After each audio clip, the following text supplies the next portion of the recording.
Hey, what's going on, everyone? My name is Matt Jarbo. This is the Mundane Matt channel, and there's been a battle raging on the internet, which is not unsurprising if you follow this channel or a lot of other channels on YouTube, or if you happen to spend any time on the internet at all. You happen to know there's always a war waging over something or another, but this time it's over a cartoon, which again doesn't really seem that out of the norm for the internet in general. But this time it's She-Ra, because this is Netflix's new She-Ra. This is what she looks like. This is really the only image of her that we have, and a lot of people are not very happy with it. And if you just take a quick look at it, if you stare into the abyss long enough, you can basically see why a lot of people just aren't happy with it, and that's entirely fine. That they're not happy with it. You can not like things, especially when you grew up like I did with this being She-Ra, with this image from 1985's She-Ra, Princess of Power. You got 1985, 2018, 1985 to 2018, and you can clearly see. You can clearly see that there is a very much a de-evolution of the type of detail in the animation. The color and the background, nice, everything looks great with Flash to an extent, but at the same time, this is what's going on, and a lot of people aren't happy with this. I personally feel like the new She-Ra looks like garbage. I don't care that she's not the buxom, woman from the 80s. That doesn't bother me at all. I don't care about that. It just looks, I don't like the triangle chin. I don't like the flat looking face.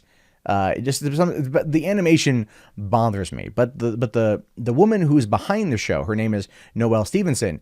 She was a writer on LUMBERJANES, which is a very, I guess you could call it a progressive comic book.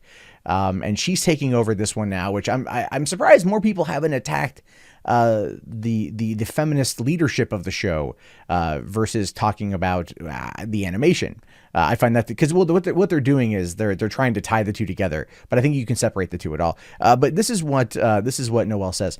Now, in an article with Screen Rant here, it says that EW has revealed a slick redesign of the character. It's not slick at all. It looks terrible. As well as the premiere date, which is set for November 16th of this year. The series will follow the same basic blueprint as the original, with She-Ra kidnapped by the evil Hodak as an infant and raised in his horde. According to Stevenson, Adora will suffer a crisis of faith when she discovers the truth of her identity. Stevenson will serve as a showrunner, and that will be the first for the 26-year-old Eisner Award-winning cartoonist who has become known in the comic book industry for her work on Nimona and LUMBERJANES. Both have been optioned for film adaptations, with the former being animated and the latter live action. She appears just as excited as fans are about the reboot, stating, She-Ra has this majority female cast. It's centered around a female hero. It's got rainbows. It's got robots. It's got everything I like in one place. And again, that's totally fine. That's totally fine if that's where things are at. She wants females. She wants a female cast. She wants rainbows. She wants robots. Cool. All I care about in this case is if the story is any good. All I care about is if the story is any good. Right? That's all I care about. Now, the animation, like I've said before, looks like ass. It just looks, I don't like it. I don't like the way that it's drawn. I don't like simplistic art styles as much as other people do. I don't look at Steven Universe or the Thundercats reboot as being anything worth writing home about. Right? It works when you're doing something like Rick and Morty, because it's not meant to look good, but it's really not. But here it just feels like, well, the CalArts style. I don't know if it's a CalArts. It just feels like it might be related to the CalArts style. But I did make a comment about it on Twitter yesterday about how, like, I'm waiting to see how the show is. And I got called a neckbeard with a tiny dick by a feminist for making that comment, for saying I think it looks like garbage. However, I'm willing to give it a shot. I got called a neckbeard with a tiny dick, because that's where we are right now with this particular debate. It's a pointless, overall stupid debate, and I wasn't going to talk about it until someone called me a neckbeard with a tiny dick, because I'm just like, really? Well, let's look at it a bit more, because even over on the Wikipedia page for the show, we can see here that they're already talking about the controversy here. It says, after the first images of She-Ra's design were released in July 2018, controversy erupted on social media. Some men complained that she was much more masculine than the original series with broad shoulders, while others responded that the new series understandably would avoid sexualizing a children's show and conveying body positivity, which again, I think both are valid arguments to an extent. People want it to look like the original. When something is rebooted, they don't want there to be as much of a drastic change. Reboots can have their place. Reboots can look different, obviously. But when you go from 1985 She-Ra, which I already showed you, to 2018 She-Ra, you're like, ooh, that does not look good. You know, it does not look very good, but it does ultimately still boil down to the story. Is the story going to be any good? Is it going to be, you know, fun to watch? Netflix does have a solid track record of creating animated content.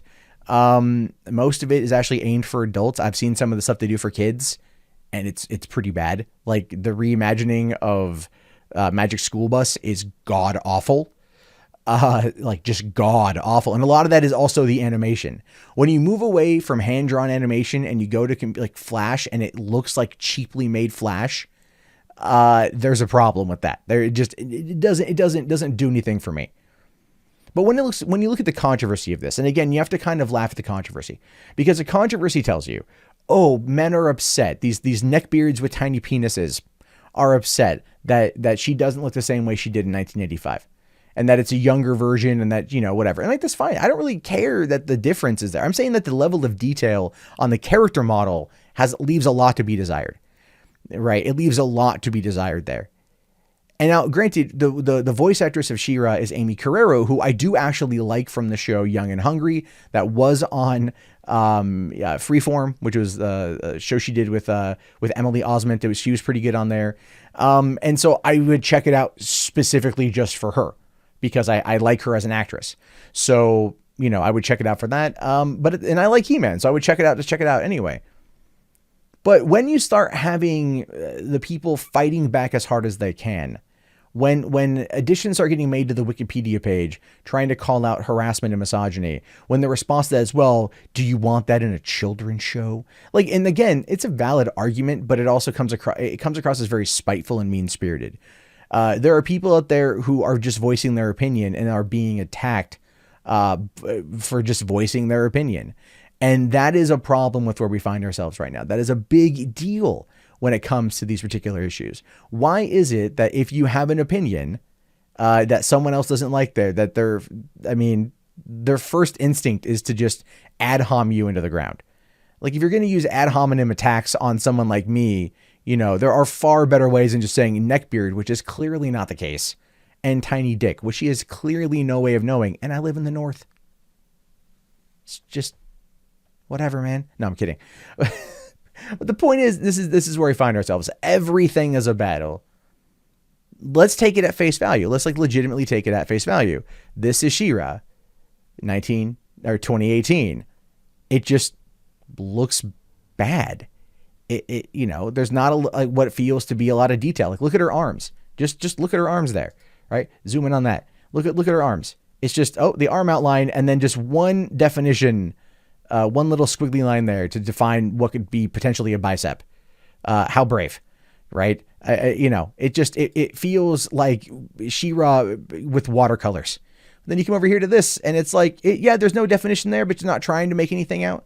But there's more definition in the face, you know. It just looks better. It just looks like there's more love and attention given to this than to this. You know, this doesn't sway me at all. But then again, the story could be good, and we're gonna have to wait and see on that. But anyway, this whole thing is a mess, as everything else is, and these cases are just a gigantic mess. So what do you guys have to say about this? Let me know in the comments below. I am curious to know your thoughts. My name is, of course, Matt Jarbo. This is the Mundane Matt channel. If you haven't already, please consider subscribing and thumbsing up the video and commenting. I like reading comments. They're a lot of fun, even when they're mean-spirited about me being a neckbeard with a tiny penis. Let me know, and I will talk to you guys later. Have yourself a great day, and peace out. If you enjoyed this video, please consider becoming a patron today for just $1 per month over at patreon.com/mundanemat.